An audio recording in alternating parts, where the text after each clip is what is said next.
No, this is the highlight for me. I'm gonna fucking my other story done, honestly. So, even though I'll have a hotel, I have to get home. Even you're in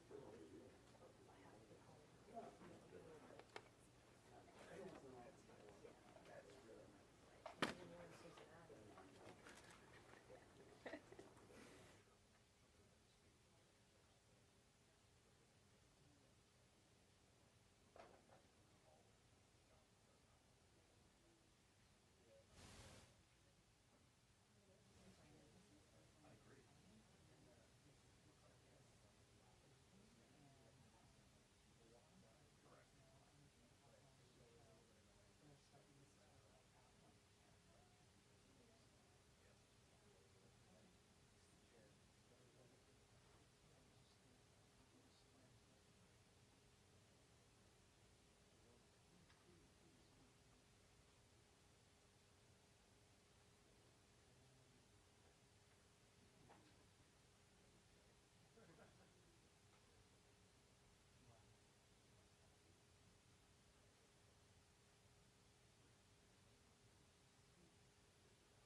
Guys, for Q&A, we're going to try to get everybody a question. Your time will be follow up after. Well, call you in order like we did last time. And, starting now. 2 minutes.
Good afternoon, everyone.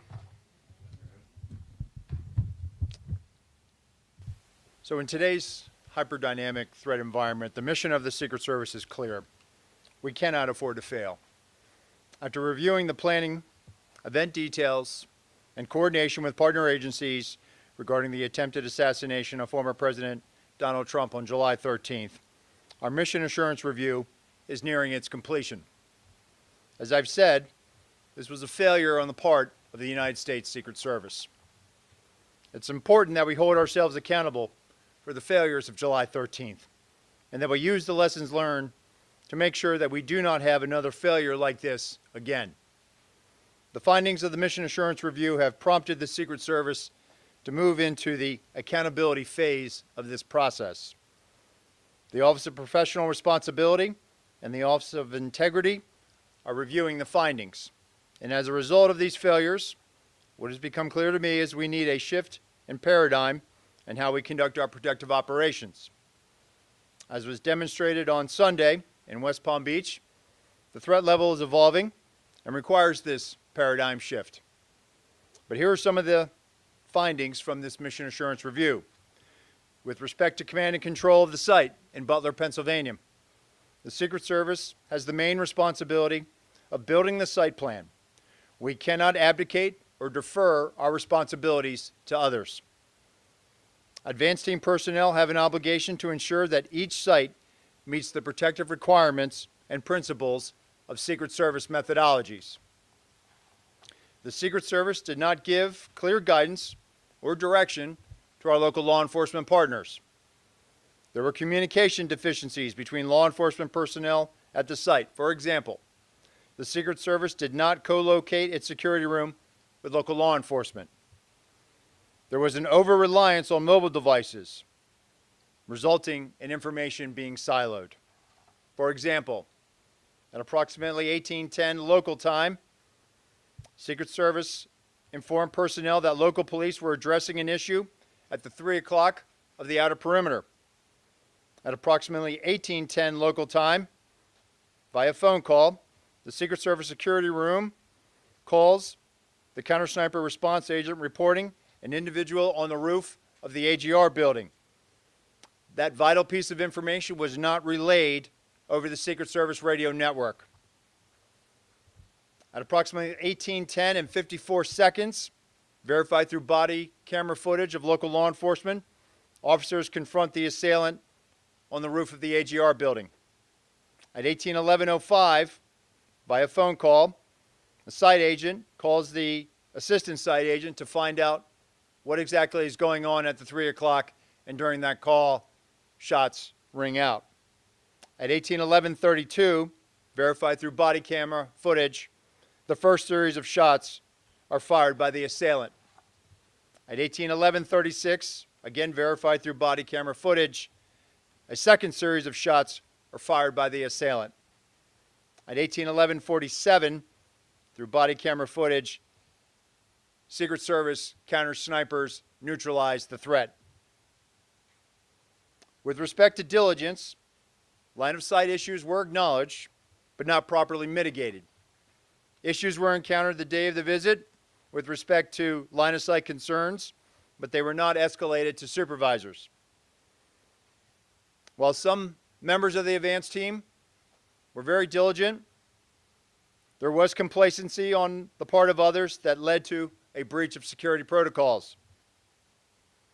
With respect to accountability, the Mission Assurance Review has identified deficiencies in the advanced planning and its implementation by Secret Service personnel. These employees will be held accountable, and this agency has among the most robust table of penalties in the entirety of the federal government. And these penalties will be administered according to our disciplinary process. But due to federal regulations, I cannot get into personnel matters as they are proceeding. With respect to a paradigm shift, we're at a pivotal moment in the history of the Secret Service and at a pivotal moment in the history of our country. And I've directed that the Secret Service embark on a significant paradigm shift that will redefine how we conduct protective operations. What occurred on Sunday demonstrates that the threat environment in which the Secret Service operates is tremendous and under constant threat. And we've been in this heightened and increasingly dynamic threat environment since July 13th. This reality has necessitated that we significantly increase our protective footprint, and we've already begun to do so following the events of July 13th. This increased operational tempo requires additional resources to not only account for costs being incurred today, but ensure that we have the tools, the technology, and personnel needed to meet these new requirements and execute our mission going forward. The paradigm shift will be a driving force to move the Secret Service from a state of reaction to a state of readiness. And the vision is for the Secret Service to be more agile, with the ability to escalate protection to the highest levels for numerous protectees for undetermined periods of time. But in order to do this, we need additional personnel, technical assets, and equipment for the sustainment of immediate and future needs. Our personnel have been in a state of hypervigilance following July 13th. We are certainly working our people hard, and I've used this term publicly, redlining. This cannot be about working our people harder.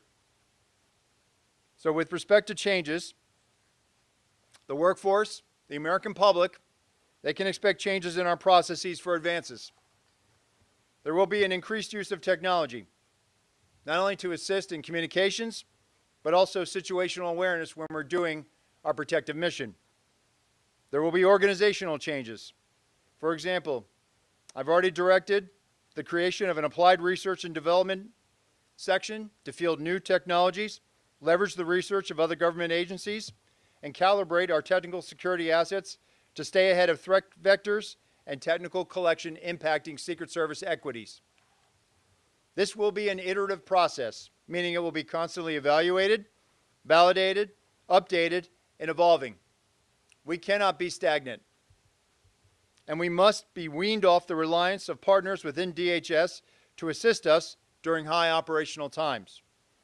The Secret Service should be self-reliant outside of national special security events. However, we recognize that we will always need assistance from our partners within the Department of Homeland Security and our partners at the Department of Defense. And I want to take this moment now also to thank our workforce. I want to conclude by thanking the men and women of the Secret Service who are working tirelessly. This summer, we experienced an unprecedented operational tempo for our agency.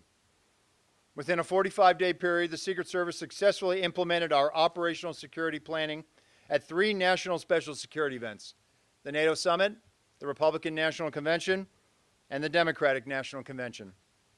We successfully protected both the presidential debate in Philadelphia and multiple protective visits commemorating the anniversary of the September 11th attacks. All of this took place while protecting major party candidates on the campaign trail.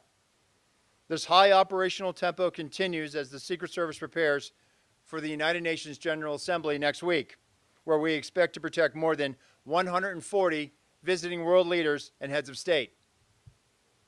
I am proud of all that we've accomplished in a very difficult and tumultuous time for the agency. And I recognize and thank the men and women of the Secret Service and their families for continuing to make great sacrifices in support of our enduring mission. And with that, I will take questions.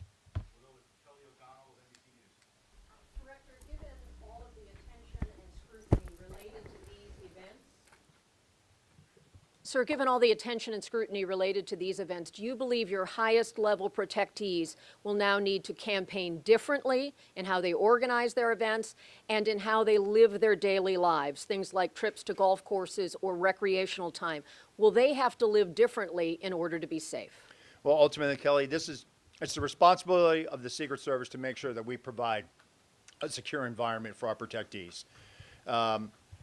We want them to make sure that they can live their lives with some type of normalcy, but they must do so with us providing the highest levels of protection, which we have been doing since July 13th.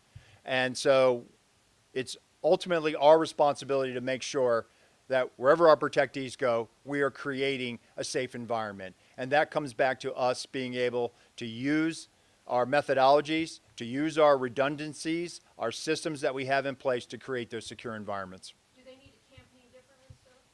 I, Those are organized or set up, outdoor events, that kind of thing? So since July 13th, we have been securing successfully outdoor events. And what you're seeing is an increased use of assets, increased use of ballistic glass.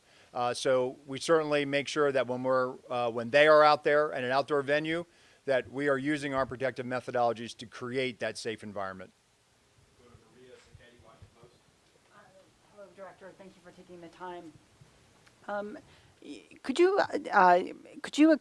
just kind of go into a bit more detail about the conversations you had with Trump campaign staff about the selection of the Butler site? The report says that Secret Service agents saw it as a challenge, and the staff wanted to have the rally there. Did the staff go against your recommendation? Can you speak to exactly what was said and what the outcome was?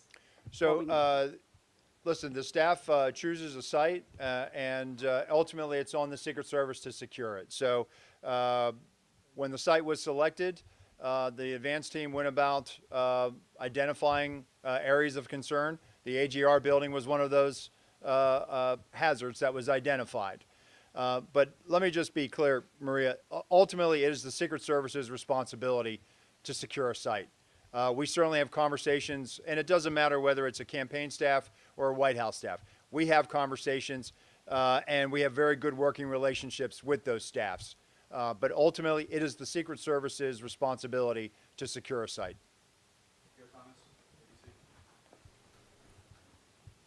Director, thank you. Based on your review and analysis, what is the reason, what's the best explanation for why there was not law enforcement personnel covering the roof, physically on the roof itself, or making sure someone could not get on top of the roof? And the follow-up question would be, how disappointed are you in what you described as deficiencies in diligence? Sure. So ultimately, Pierre, we have to be very direct and clear when we're talking to our state and local counterparts. With respect to Butler, I think what the Mission Assurance Review has identified is that there was that lack of clarity. And I can tell you since July 13th, when I've been out on the road and I've watched field offices and I gave guidance upon becoming the acting director to the field, we have to be very clear when we're talking to our state and local partners. We value those relationships with them. We need them to be assisting us and be shoulder to shoulder with us. And it appears that there was that lack of clarity with respect to Butler. And go again with your follow-up here. So there was a lack of clarity that that roof should be secure, period, full stop. There was discussion about how the roof was going to be secured, and I think what it came back to is we should have challenged how that mechanism was being implemented. Meaning, we should have been more direct. We cannot be overly deferential to state and local law enforcement. Ultimately it's our responsibility, and so we just have to be very clear when we're asking them for support. They want to help us, and what we found is that in this. They in the mission assurance interviews, it became apparent that in comparison to prior visits to that area, there was one prior visit in 2020, that there was a lack of assertion with respect to what exactly state and locals would have to require or would be required to support that advance. Third on the second question, simply, how disappointed are you when you see that, as the report states that some personnel did not follow Secret Service protocols? Well, I'm not going to get into employee disciplinary matters, but what I can tell you is the men and women of the Secret Service are dedicated professionals. And so while July 13th is a failure, we're not proud of it, but we certainly have been rising to this moment. The men and women in the field are rising to this moment. They are working tirelessly to make sure that the people we protect are safe. And so I will never be disappointed in our folks. I am proud of this agency. I am proud of our people. Hi, thanks so much for doing this. On the question of the AGR buildings, is there a process that's standard for the day of the event that somebody from the Secret Service looks around and makes sure all of the assets are where they are? And since the roof of the AGR building was such a glaring omission, why didn't anybody raise that issue at the time? Or secondly, in the security room, look and say, I don't see any local police in here. How are we going to hear them? Right, and I think that was a failure to challenge our assumptions. The assumption that local police were going to have more of a presence in that AGR building. Getting back to your question, there is that diligence that has to be done by the site agents to make sure that, hey, all of the assets are in place. And so there was an assumption that they had it covered, but there clearly was not that follow-up to make sure. But is there a process that you look around and like a punch list and check it off? And It is part of the principles of our advance and our protective methodologies. okay, and secondly, just to follow up on the campaign question, you said it's ultimately the Secret Service's responsibility. So when there's a disagreement between the campaign and the Secret Service on a security issue, who has the last word? So it's not about disagreement, it's about a negotiation. They certainly don't want any harm to come to their principal, and so they respect us. And so usually what it boils down to is escalating it up to a supervisor and a senior staff level. What I can tell you is that if there were discrepancies, and there were, regarding how the site was supposed to have been secured, how supervisors were briefed, and supervisors reported in their mission assurance interviews that they envisioned harder assets to be able to secure that line of sight, to be able to mitigate anything that might have been looking in or would have created an openness on the site at the Butler Farm Show. And so on the morning of, if there were those deficiencies, they were never escalated up to the supervisors to be able to resolve. David Sponge, Fox News. Thank you, sir. I have two questions. They're related. The first is looking forward. The House just voted within the last couple of hours unanimously from those that were present in the chamber to give presidential candidates the exact same Secret Service protection as sitting presidents. My first question is, can you handle that? We've been doing that since July 13th, David. So what is the purpose of the bill? I don't know. You'd have to ask members of Congress that. What I can tell you is that when I say the highest levels of Secret Service protection, the former president is getting tactical assets. He's getting everything that the former president, that the current president has with respect to Secret Service assets. And that was my second question. Can you explain that former President Trump is getting the same protection as President Biden and Vice President Harris? Because a lot of members of Congress on Capitol Hill are skeptical about that. There's a lot of talk saying clearly he didn't have the same protection because if he did, the golf course would have been secure in West Palm Beach. Can you tell people what's going on with that? So with respect to West Palm Beach, what I can tell you without getting into our TTPs, our techniques, our tactics, our procedures, what I can tell you is that on that day, there were counter-sniper elements that were present with the former president on the golf course in proximity. There was an entire counter-assault team that was there in proximity. There was also a jump team in proximity. The advance agent who was part of the first element, whose goal was to sweep ahead, did his job. That young man is a very young agent, early in his career. His vigilance, his reaction is exactly how we trained and exactly what we want our personnel to do. He identified a threat, an individual with a long gun, and he made swift decisions and took a swift action to be able to mitigate that. No shot was fired at the former president. The former president was not exposed to where he was on the golf course. And what I've said, and I said this Monday, that the procedures work, the redundancies work, so that high level of protection is working. Nicole Scango, CBS. Acting Director, thank you very much for doing this. Two questions, just one on West Palm Beach. The busy public road that is adjacent to that sixth hole where the suspect was hiding is a well-known blind spot on that specific golf course. Why did no one within the U.S. Secret Service sweep behind that fence line for threats? They were sweeping ahead, Nicole. So what I just explained is that that lead element was going ahead sweeping. But was there anyone behind the fence where the road was sweeping there to see if anyone was in the bushes? Having been there and seen the vantage point, whether they were on the public side or the private side, the bottom line is the individual was detected.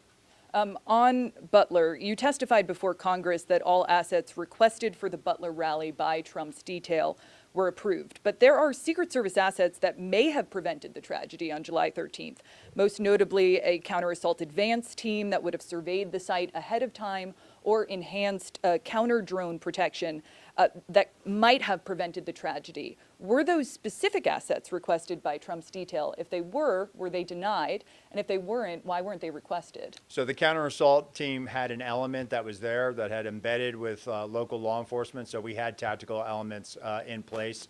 The counter-assault team leader that day had been in direct contact in the days leading up to July 13th with those tactical elements. But just to be clear, did the Trump detail ask for any additional resources that were denied by the Secret Service? So based on the information I have right now, the asset request, all of those assets that were asked for were approved. And so what we're looking at now is, were there any additional ones that came in through other channels? But what I can tell you, based on the information I have now, the assets were approved. We'll go to Holmes or CNN.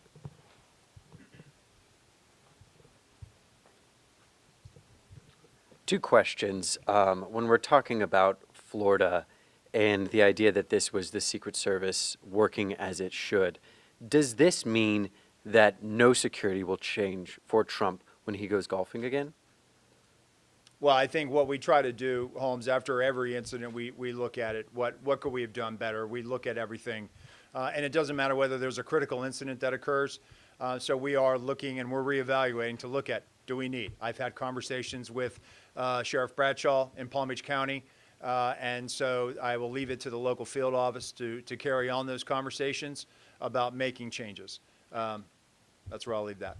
And then on Butler, if we can drill down on the specific timeline a little bit, at 6:08, we know that a local radio call went out that a man was on the roof. Now, my understanding is that the state police were in a separate area with locals, and their job was to communicate any local chatter to the Secret Service. Why was that 6:08 radio call not communicated to Secret Service, or was it by the state police? So the information I have is that we had a member of the Pennsylvania State Police in our security room, and that's what spurs that phone call to the counter sniper response agent at 1810. And so the state police never communicated a local radio call at 6:08 to the What I'm Secret saying Service. is that the personnel that was in the security room passed that information, and that triggers the 1810 phone call. Okay. We'll go to Rebecca Beach with the Hill.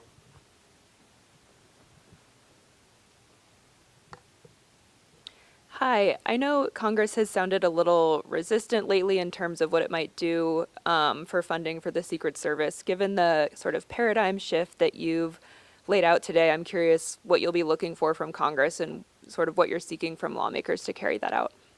We've been briefing, we've been providing information. Right now, I do think that, Congress has questions. We're responding to those questions and providing them information. But at the end of the day, I think everybody wants a strong Secret Service, and that's what I'm working towards.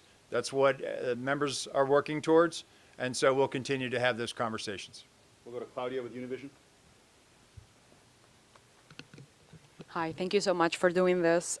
Republicans in Congress, they want the same level of security than the president for the candidates. How realistic is really that? Can you be more specific on that? I know you answered that question, but can a candidate have the same level of security of a sitting president? And also, what changes are we expecting in the security area after, where most of the incidents happened? So how I approach that, Claudia, is this. The way the Secret Service is structured, the President of the United States has the highest level of protection of any world leader, period, the end. The number of assets that the Secret Service provides and the Department of Defense provides is at the highest levels. Those same highest levels with respect to the Secret Service are being provided to the former president's detail. And so when it comes to maintaining this, where we are at right now is we have finite resources. The way we are structured with some of our classified assets, with some of our personnel, and with some of the president, we've now expanded that to include the former president. And so while we can do this, it is certainly, we are burning through a lot of assets and resources. And that's the argument that we've been trying to show. This isn't some pie in the sky trying to say, hey, we want this now. We are not capitalizing on a crisis. We are showing the math. We have finite resources, and we are stretching those resources to their maximum right now, which is going to require us to replace these assets. It's going to require us to also adjust, to look at this and evaluate that if we have to do this again, or do it because of some other situation that we have no other control of, we have to be able to sustain that for an indefinite period of time. And so I am hopeful, and I am certainly engaged in these discussions, and I feel like at the end we will get there because we have no other choice. What changes are you going to make outside of the secure area? That zone where everything happens? The outer perimeter. So I Yeah. think that's where we have to be very direct and clear with our state and local partners as to what we're asking of them. Go to Joe Khalil with News Nation. Thank you, Acting Director. I've got two questions. The first, it's our understanding it takes anywhere from 4 to 10 years for an agent to go through the training that rises them up to a presidential detail level. You've described a manpower issue. Given that, do you think that training timeframe might change so you can expedite getting more officers to a presidential detail should you need that? So we're not going to drop standards, Joe. We have not dropped standards. You do need to develop those agents, and when agents start, you cannot put them on the highest level protection, protecting a protectee. When they graduate from our training facility, they go to a field. They do advances. They do criminal investigations. The importance of having that what we call phase one, that's where those agents that are doing federal investigations, that are interfacing with local law enforcement, those are skills that they learn. Analytic skills, how to conduct a federal investigation, how to interact with a U.S. attorney, how to interact with a state or local agency. And all the while they're doing that, they're also popping in and out doing protection, whether they're doing it in New York City for a United Nations General Assembly, or they're doing in advance for a visiting head of state or a world leader that comes into their field office district. That's where they cultivate and sharpen those skills, and it will take them up until probably 4 years. Ideally, that sweet spot is between the 4th and 5th year where we send them off to a permanent detail. That's where we are getting to as far as the career path. And so it's critically important that we make sure that we still develop people. It is being on the Presidential Protective Division or the Vice Presidential Detail. It is a very, very high pressure situation. It requires a lot of maturity. It requires decision making, analytic skills, and the ability to problem solve. And it takes time to develop those skills, even though we've put you through training. The more seasoning you have in the field, the better off you're going to be as far as being a protection agent. So then how do you address the manpower issue quickly? So right now we've had robust hiring. This year, by the time we close out the fiscal year, we're going to hire more than 400 special agents this year. Right now, looks like we're going to have a net gain in the hundreds, triple-digit net gains, something that we have not seen in a little while. I can tell you that applications right now are at an all-time high for applicants seeking employment with the United States Secret Service. So I do believe that we are going to meet this. We have no choice. We have the 2028 Summer Olympics ahead of us in Los Angeles. The Secret Service will be responsible for the security planning of that. That is going to require a tremendous amount of personnel, tremendous amount of resources, and a tremendous amount of collaboration with state and local and other federal partners. We are going to get there. We are getting there now. We have filled all of our training classes going into this next fiscal year. So we're getting there. We have turned the corner. We're showing those metrics to Congress, and I think that's the question that they've had, and we are going to show them that we can deliver on this. And just second question is, former President Trump has said that he is going to the Alabama-Georgia football game this weekend. Are those kinds of events particularly concerning given he could be around tens, if not hundreds of thousands of people? So I'm not going to comment on protectee schedules. What I'll tell you is that each event is complex and each advance is different. And those advance teams, they know what they have to do to make a secure environment for our protectees. Toby with EWTN. Thank you for doing this. You said we were now moving into the accountability phase of this Butler investigation. You did not want to discuss names of who might be punished, so to speak, but can you give us more detail, at least maybe how many people would face punishment or repercussions for what happened in Butler, at what levels of the organization those people represent, and what level of punishment, again, they may face? So again, I can't comment on this. This is a personnel matter that is still pending. What I will tell you is that I have not asked for anybody to retire. That was not, I know some of that was reported. That is false. And with respect to the disciplinary process, it will be handled in accordance with our table of penalties. That will be led by the Office of Integrity in coordination with our Office of Professional Responsibility. And then one follow-up as well. All this talk about making things more robust, more agents in the field, this type of thing, this is not the first presidential election you guys have had to secure. So why weren't all those moves put in place prior to this year's election? So the former president has had robust security around him since he left office, more robust than prior former presidents. Go to Jackson Richmond.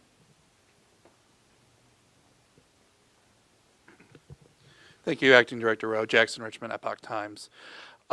Has security been adjusted or increased following the Florida attempted assassination attempt? After all, according to Congressman Matt Gaetz, a DHS official has warned that there are 5 assassination teams targeting former President Trump. The official warned that there isn't enough protection to deal with that level of threat. Are you aware of this assessment, and what is the Secret Service doing to respond? So I will tell you, as I mentioned earlier, we, of course, are evaluating coming out of West Palm Beach, and we're having those conversations with state and locals.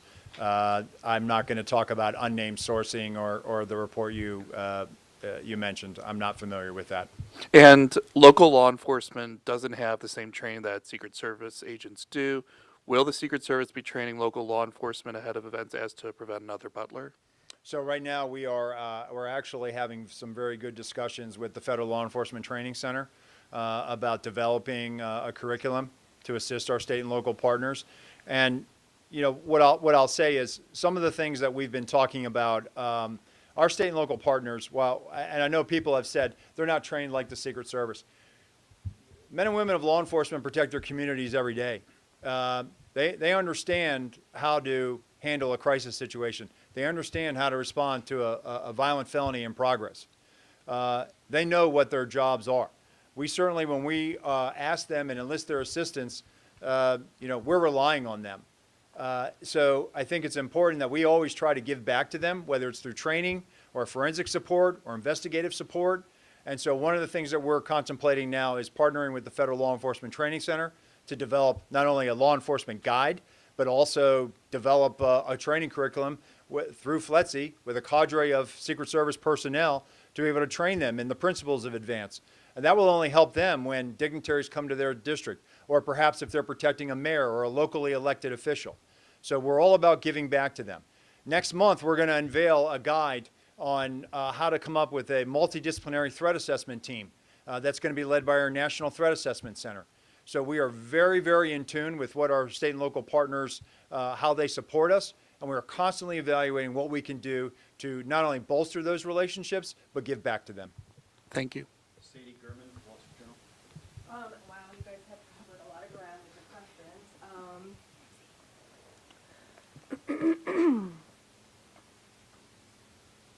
I guess I would just ask, guys, I don't know. You guys have really covered it. I'm sorry. I'm gonna give my question to someone else. You only get one. Rebecca with the Associated Press.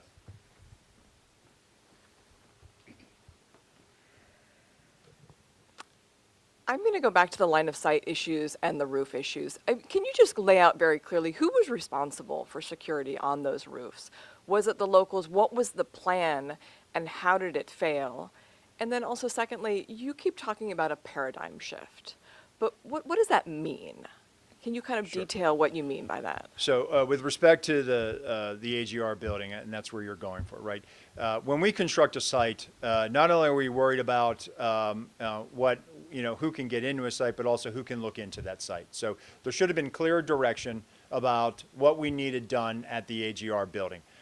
That was discussed during the advance, but I think there was a lack of follow through based on the information I have now and what I'm seeing. There should have been better follow through in some aspects of that, about access control to that property, about access control to the collateral property of the AGR building. And so it was about not giving the state and locals clearer direction on what we needed done. With respect to the paradigm shift, this is about looking at the organization holistically. For example, the communications issue. Communications were problematic. And I think where I'm looking at is we need to have communications that are more closely aligned to the operations. And so coming out of July 13th, what I've seen and the direction I gave is we have to be very efficient with where we're putting our security rooms. Recently, I was on a visit where, again, similar to Butler, where there was a unified command post. Just as there was in Butler, there was one at this location, where not only did you have emergency services insofar as fire life safety, but you had emergency management officials. You had the highway patrol and the state police in that room. You had local law enforcement in that room. You had Secret Service agents in that room monitoring frequencies and listening to what was going on those state and local networks. In addition to that, the locals were flying a drone in proximity to the site. That drone feed was being beamed into that unified command post, and our agents had total domain awareness about what was going on. Also, they had traffic cams. They were able to pipe in those traffic cams into that unified command post. That is the model by which our field, they have taken this to heart, and those special agents in the field are now having those conversations, and they are directing exactly what we need, and they're posting our people exactly where we need to be, so that when our protectees are in a site, we have total awareness of what's going on around us, and we have total awareness of what's being communicated on those local networks. And if I could just follow up with one question. Down in West Palm Beach, on the evening of the attempted assassination down there, the local chief, I believe it was Bradshaw, had said that when Trump was president, there would have been a lot more security around the perimeter, but basically now the Secret Service does the best that they can. But you've said that he has got the highest levels of security now. I mean, can you compare and contrast, like, is it the same now as he would have been getting while he was the sitting president? So what I'll say is the former president has the highest levels of Secret Service protection, and I think the sheriff actually went back and clarified his statement, so I would point you to that. I believe he did that on Monday. Thank you, Director. Wanted to ask about Sunday's incident as well. Is it your view, I know you've talked about the procedures working as intended, is it your view that there wasn't any type of security lapse that allowed that armed individual to get within a few hundred yards of the former president? Well, I can tell you is we're looking at it from an after-action report, looking at reviewing that. But what I think it goes to show is that that's why we have tripwires. That's why we have systems out there. That's why we have redundancies built into our protective model. And that's what was demonstrated on Sunday. And in terms of the report, I mean, what specifically will be different on the ground now? For instance, are you mandating that command posts have both Secret Service and local law enforcement in them? Will law enforcement have to communicate on the same frequencies? Are there any sort of practical changes that you've made that are in effect, based on the report? Yeah, so security room location, right, being where local law enforcement is, right? The broad use of technical security assets, ballistic glass, leveraging partnerships with the Department of Defense to be able to move materials, move personnel across the country in support of a nominee. So those are things that we've been doing post July 14th, and those are things that are going to probably be in existence in perpetuity moving forward.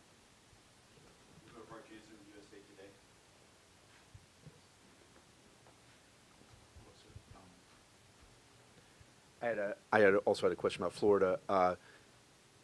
Can you say whether there's any indication that this suspect might have surveilled golf courses any time before Sunday, or what led him to choose that day to be there for maybe 12 hours? So it's an active investigation, so I would refer you to the FBI for that. And can you say anything more about golf courses or sprawling open places? Anything that would be publicly visible that you could say, here is how we are beefing up protection when a protectee is on a golf course? So again, what I've said, and I'll continue to do this, and I have to be very mindful of our techniques, our tactics, and our procedures. It is probably not good to continuously not only talk about Secret Service procedures, because we're telegraphing to adversaries. We're telegraphing to people who probably would intend to do harm to our protectees. But what I will tell you is that our model, our protective model, consists of multiple layers and redundancies. The outer, the middle, the inner, those are the layers. And then we have redundancies built into that. And so with respect to golf courses or any open venue, we apply those methodologies. Ellen Gilmer with Bloomberg will be next. Thanks, Acting Director. With regard to your conversations on Capitol Hill, can you talk about, for resources, do you need to have a specific dollar amount included in an upcoming CR to make things work, or would the anomaly language that the administration had previously requested, is that something you can live with? I'm not going to get into specifics because we're having those conversations, and out of respect for the confidentiality of those discussions, I'm not going to disclose a number.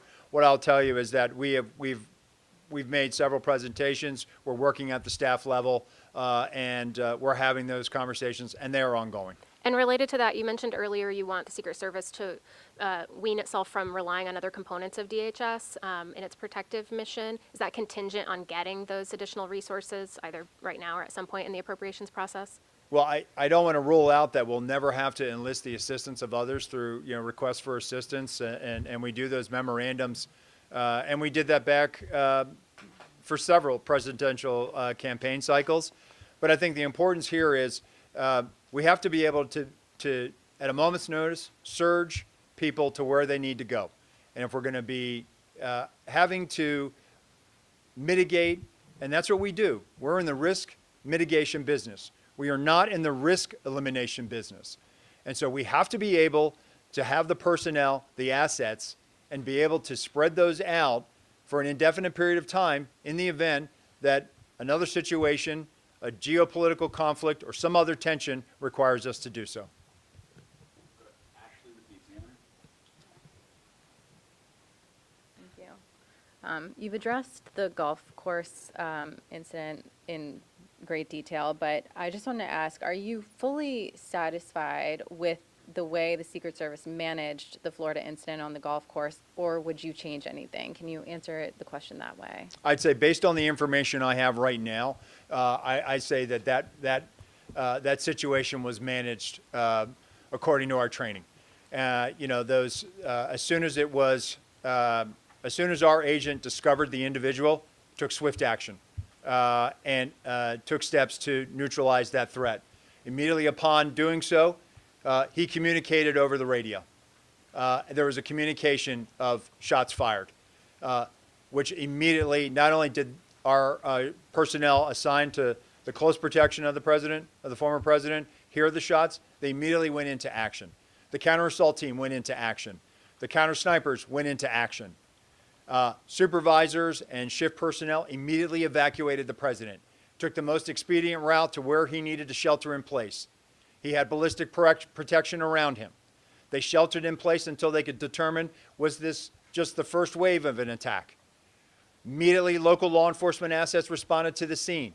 Local tactical assets that were partnered with our counter-assault team were also present, immediately responded. And so that barrier, those layers of protection, those redundancies, the redundancy was the agent that first discovered, followed by another set of agents that also set up that middle perimeter around the shift that was evacuating.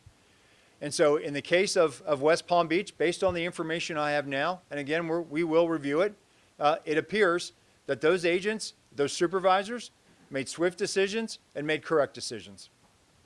We'll go to Liz Landers with Scripps.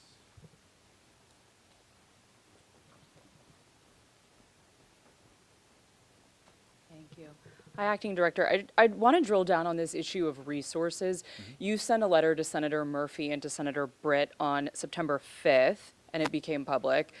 And it said in the letter, you wrote, "We do not believe that the security failures of July 13th, 2024 was the result of a lack of resources. I'm hearing you talk over and over again, and it says here at the bottom of this press release you guys have today, the agency must increase its protective footprint, including personnel, technical assets, and equipment. How do you square those two things? How do you ask Congress for more money when you yourself have determined that what happened on July 13th was not a lack of resources? So how I square that is as follows. Following July 13th, we immediately took steps to elevate the vice president, the former president, to the highest levels of Secret Service protection. We also took steps to elevate the protection of Senator Vance and eventually Governor Walz to high levels of Secret Service protection.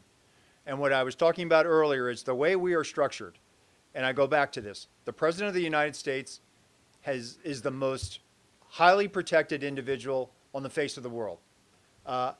That is how the Secret Service is built. That is what we are primarily focused on. And then once you have those assets and resources, they are also committed to the vice president. So how I square this is as follows. Following July 13th, when now we are because of this hyperdynamic threat and the operational environment which we find ourselves in, we only have so much of those assets to go around.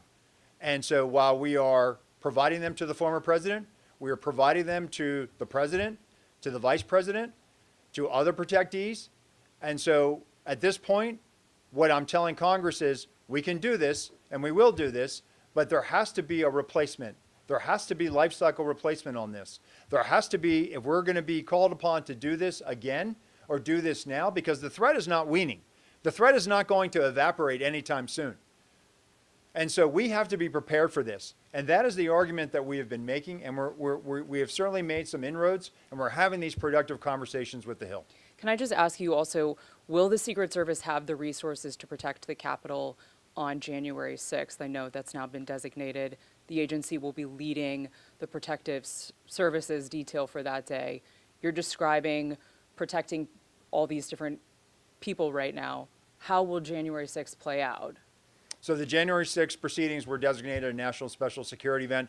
We are the lead security planner for that. But again, we have great partnerships with all the law enforcement agencies in Washington, D.C., and most notably the U.S. Capitol Police, which are our partners when we do the State of the Union or when we do any event at the Capitol that rises to a national special security event, like the State of the Union or state funeral. So you feel confident you will have the personnel, technical assets, and equipment you need for that day?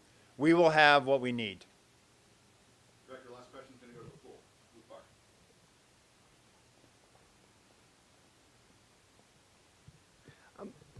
Do you think that by Congress legislating the protective detail regulations, do you think that is helpful in terms of being able to staff up or staff down the agency when you need?